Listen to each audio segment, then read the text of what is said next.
Bonjour à tous et bienvenue sur la chaîne autoplus.fr pour la découverte aujourd'hui du nouveau Scénic Vision. Alors vous le savez, cette année 2022 est extrêmement importante pour Renault puisqu'elle marque la fin de la production d'un modèle iconique, le monospace Scénic.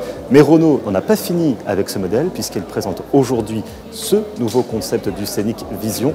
Et vous allez voir dans cette vidéo que ce modèle est bien plus qu'une voiture pour Renault.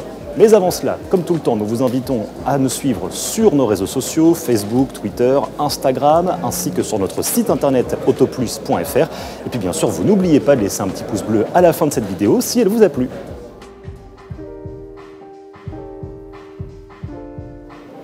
Alors comme vous le voyez, le design extérieur de ce Scénic Vision change complètement. On passe sur un style SUV chez Renault avec des détails très précis. Regardez les lignes de cette voiture, elles sont très franches. Cette calandre à l'avant, elle est tout à fait insolite. Et puis on le voit également avec ces feux, ces 4 petits cubes lumineux et puis surtout le tout nouveau logo de la marque. Regardez, il est lumineux, il est en incrustation dans la carrosserie et tout cela participe à moderniser les futurs modèles de la marque puisque ce logo sera notamment étrenné sur les prochains modèles Renault. On a d'ailleurs demandé au directeur du design de Renault, Gilles Vidal, ce qu'il pensait, lui, de ce Scénic.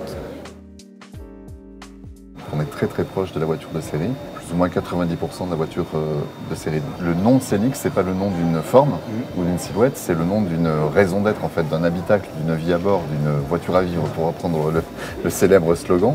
Et donc si la forme extérieure doit évoluer parce que les silhouettes monospace sont en perte de vitesse ou plaisent de moins en moins, mais tout en garantissant un véhicule familial, pratique, fonctionnel, habitable. Et donc pour moi, Scénic, c'est le nom d'une expérience à bord et pas d'une forme extérieure justement.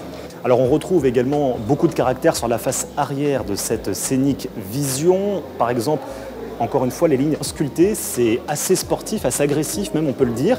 Et puis ces feux arrière en forme de boomerang et eux viendront directement étrenner le futur modèle Scénic. Alors on vous parlait du logo à l'avant, on va parler du logo à l'arrière. Pourquoi? Parce que regardez, il sort carrément de la carrosserie, ce logo, et il change de couleur. En plus, c'est un petit jeu de lumière que Renault veut mettre en place sur ses modèles.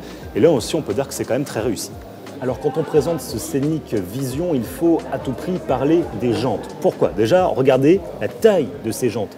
21 pouces, elles sont monumentales et surtout, Renault y a installé une technologie toute particulière. Alors vous remarquez la présence de ces petits volets de part et d'autre des jantes. Ils servent tout simplement à améliorer l'aérodynamisme de la voiture et ainsi à permettre la recharge du moteur électrique de cette Scénic Vision. Et c'est une technologie également tout à fait inédite chez Renault. Alors vous l'avez vu, le design extérieur de ce Scénic Vision est tout à fait moderne, mais attendez de voir l'intérieur parce que vous allez voir, on change complètement d'époque chez Renault. Et d'ailleurs, pour en parler, on retrouve tout de suite Gilles Vidal. L'intérieur, évidemment, il se projette dans la génération d'après des cockpits. Donc là, on est plutôt en 2028, plus ou moins. Et là, voilà, on ne verra pas ça demain matin sur la route. Il faut que tout ça reste intelligible, facile à utiliser et en sécurité. Et donc, on réfléchit à de nouveaux modes d'interaction ultra simplifiés, très hiérarchisés, de sorte que tout soit facile, de nouveau intuitif. Et ça amène une esthétique complètement nouvelle, peut-être un peu plus dépouillée, un peu plus ouverte en termes d'espace. Mais le principal message, c'est pas l'esthétique, c'est plutôt sur toute l'approche qu'on a eue sur la sécurité, justement, sur l'inclusion et les matériaux et l'environnement en général. Le grand écran qui est en face de moi, il est capable de retransmettre la route qui est là devant, là que je ne vois pas à cause du capot. C'est comme si l'avant de ma voiture était transparent. Dans les parkings, je vois au pied de ma voiture. Et ça, c'est un gage d'une sécurité améliorée, par exemple. Sur l'inclusion, l'idée par exemple, c'est que quand je m'approche, il y a une reconnaissance faciale, ça va déverrouiller, ouvrir les portes automatiquement. Toute la morphologie du poste de conduite, tout va se régler parce que la voiture connaît ma morphologie. Et même ce qui se passe dans les écrans va être adapté à moi.